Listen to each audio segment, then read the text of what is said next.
آج کی ہماری کہانی کا نام ہے دھند اور سناٹا۔ مری ایکسپریس وے کا ایک خوفناک سفر۔ یہ دسمبر کی ایک یخ بستہ رات تھی۔ گھڑی رات کے 2 بجا رہی تھی۔ زاہد اپنی بیوی سائرہ اور 2 چھوٹے بچوں علی اور زاویہ کے ساتھ مری سے واپس اسلام آباد کی طرف آ رہا تھا۔ چھٹیوں کا مزہ تو بہت آیا تھا، لیکن واپسی میں لیٹ ہونے کی وجہ سے اب سب تھکے ہوئے تھے۔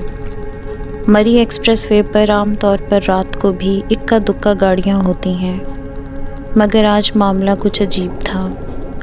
جیسے ہی وہ لوور ٹوپا سے نیچے اترے، ایک گہری اور نامعلوم دھند نے پوری سڑک کو اپنی لپیٹ میں لے لیا۔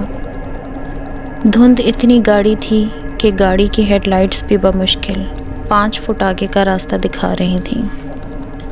زاہد گاڑی آہستہ چلائے، کچھ نظر نہیں آ رہا، سائرہ نے پریشانی سے کہا۔ زاہد نے شیشے سے باہر جھانکنے کی کوشش کرتے ہوئے کہا، ہاں میں جانتا ہوں، یہ دھند اچانک کہاں سے آ گئی؟ ابھی تو موسم بالکل صاف تھا۔ بچے پچھلی سیٹ پر گہری نیند میں سو رہے تھے۔ گاڑی کا ہیٹر چل رہا تھا، لیکن باہر کی سردی شیشوں کے ذریعے اندر محسوس ہو رہی تھی۔ سڑک کے دونوں طرف گھنے جنگلات تھے، جو دھند میں چھپے ہوئے کسی دیو کی طرح لگ رہے تھے۔ اچانک گاڑی کو ایک جھٹکا لگا اور انجن بند ہو گیا۔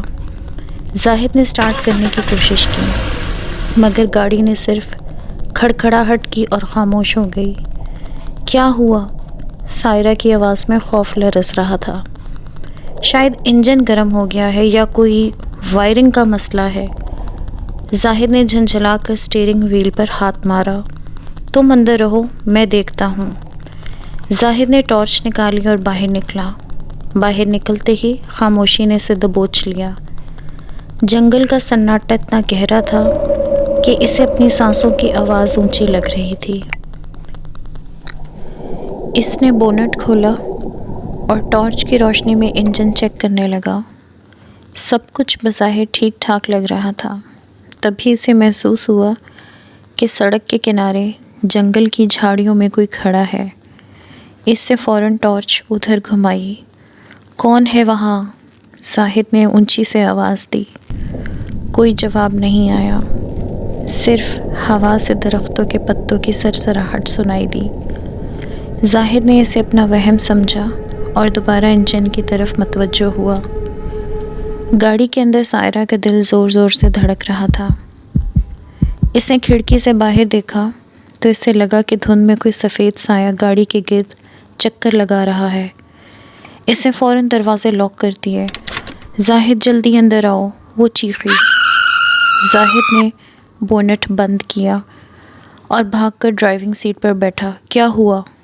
میں نے کسی کو دیکھا ہے، باہر کوئی ہے۔ سائرہ کا چہرہ زرد پڑ چکا تھا۔ زاہد نے دوبارہ گاڑی سٹارٹ کرنے کی کوشش کی اور خوش قسمتی سے انجن سٹارٹ ہو گیا۔ اس نے فوراً گاڑی گیئر میں ڈالی اور آگے بڑھنے لگا۔ ابھی وہ تھوڑا ہی آگے گئے تھے کہ سڑک کے بیچوں بیچ انہیں ایک عجیب منظر نظر آیا۔ ایک پرانی سی گڑیا سڑک کے درمیان میں پڑی ہوئی تھی۔ اس کے کپڑے پھٹے ہوئے تھے اور آنکھیں غائب تھیں۔ زاہد نے بریک نہیں لگائی اور اسے سائیڈ سے کٹ مار کر نکالا، لیکن جیسے ہی وہ گڑیا کے پاس سے گزرے، پچھلی سیٹ پر سوتے ہوئے علی نے اچانک چیخ ماری، پاپا وہ کھڑکی پر ہے، وہ عورت کھڑکی پر ہے۔ علی نیند سے جاگ کر بے چینی سے چیخ رہا تھا۔ زاہد اور سائرہ نے پیچھے مڑ کر دیکھا، لیکن وہاں کوئی نہیں تھا۔ کوئی نہیں ہے بیٹا، سو جاؤ، وہم ہے تمہارا۔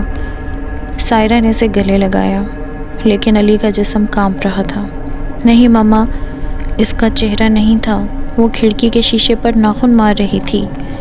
اب زاہد کو بھی پسینہ آ رہا تھا۔ اس نے سپیڈ بڑھا دی۔ دھند کم ہونے کے بجائے اور گہری ہوتی جا رہی تھی۔ اچانک ریڈیو خود بخود چل پڑا۔ اس پر کوئی گانا نہیں، بلکہ ایک عجیب سی آواز سنائی دے رہی تھی، تم ہمیں چھوڑ کر نہیں جا سکتے۔ زاہد نے فوراً ریڈیو بند کیا، لیکن آواز بند نہیں ہوئی۔ آواز اب گاڑی کے اسپیکر سے نہیں بلکہ گاڑی کی چھت سے آ رہی تھی، جیسے کوئی چھت پر بیٹھ کر باتیں کر رہا ہو۔ زاہد یہ کیا ہے؟ سائرہ رو پڑی۔ آیت الکرسی پڑھو، جلدی پڑھو، زاہد زور سے چلایا۔ گاڑی اب موڑ کاٹتی ہوئی تیزی سے نیچے اتر رہی تھی۔ اچانک سامنے ایک موڑ پر انہیں وہی پرانی گڑیا دوبارہ سڑک کے بیچ میں پڑی نظر آئی جو انہوں نے چند کلومیٹر پیچھے چھوڑی تھی۔ یہ ناممکن ہے، زاہد بڑبڑایا۔ ہم سیدھا آگے جا رہے ہیں، یہ واپس کیسے آ سکتی ہے؟ اس بار جیسے ہی گاڑی گڑیا کے قریب پہنچی، دھند میں سے ایک عورت کا خوفناک چہرہ نمودار ہوا۔ اس کے بال زمین تک لٹک رہے تھے اور اس نے سفید کپڑے پہنے ہوئے تھے۔ وہ سڑک کے بیچ کھڑی تھی، ہاتھ پھیلائے ہوئے۔ زاہد نے پوری طاقت سے بریک لگائی۔ گاڑی ٹائروں کی چیخ کے ساتھ اس عورت سے صرف 1 انچ کے فاصلے پہ رکی۔ خاموشی چھا گئی۔ وہ عورت وہیں کھڑی رہی، اس کا چہرہ بالوں سے چھپا ہوا تھا۔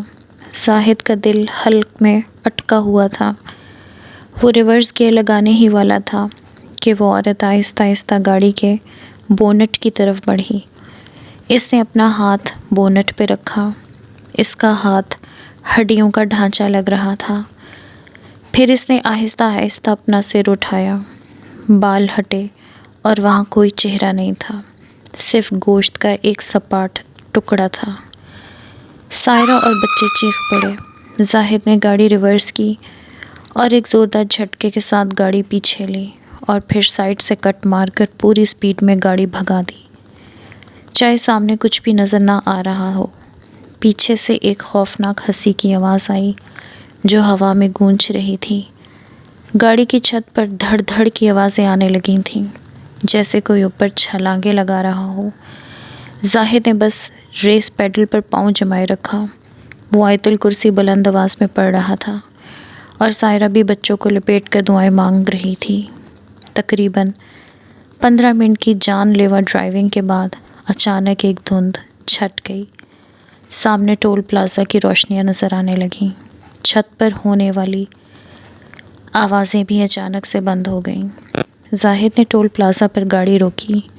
وہاں موجود پولیس والے اور ٹول کلیکٹر انہیں حیرت سے دیکھ رہے تھے۔ زاہد گاڑی سے باہر نکلا۔ اس کی ٹانگیں کانپ رہی تھیں۔ اس نے گاڑی کی چھت کی طرف دیکھا۔ گاڑی کی چھت پر پنجوں کے گہرے نشانات تھے، جیسے کسی نے اسٹیل کو مروڑنے کی کوشش کی ہو، اور بونٹ پر خون کے ہاتھوں کے نشانات چھپے ہوئے تھے۔ ٹول کلیکٹر نے خوف زدہ ہو کر پوچھا، صاحب آپ کس راستے سے آئے ہیں؟ زاہد نے کانپتی ہوئی آواز میں کہا، پرانے جنگل والے راستے سے۔ ٹول کلیکٹر کا رنگ فک ہو گیا۔ اس نے آہستہ سے کہا، صاحب شکر کریں آپ زندہ بچ گئے ہیں۔ وہ راستہ پچھلے 10 سال سے بند ہے کیونکہ وہاں ایک ایکسیڈنٹ میں پورا خاندان ہلاک ہو گیا تھا۔ لوگ کہتے ہیں وہ آج بھی اپنی گاڑی ڈھونڈتے پھرتے ہیں۔ زاہد نے پیچھے مڑ کر ایک گھنی دھند کی طرف دیکھا جو اب میلوں دور نظر آ رہی تھی۔ وہ سمجھ گیا کہ وہ غلطی سے اس ایسے راستے پر مڑ گیا تھا جو انسانوں کے لیے شاید نہیں تھا۔ اس رات کے بعد زاہد اور اس کی فیملی نے قسم کھا لی کہ وہ کبھی رات کے وقت پہاڑی سفر نہیں کریں گے۔ لیکن علی، وہ بچہ علی آج بھی کبھی کبھی رات کو نیند میں اٹھ کر کہتا ہے، پاپا وہ عورت اب بھی کھڑکی کے باہر کھڑی ہے۔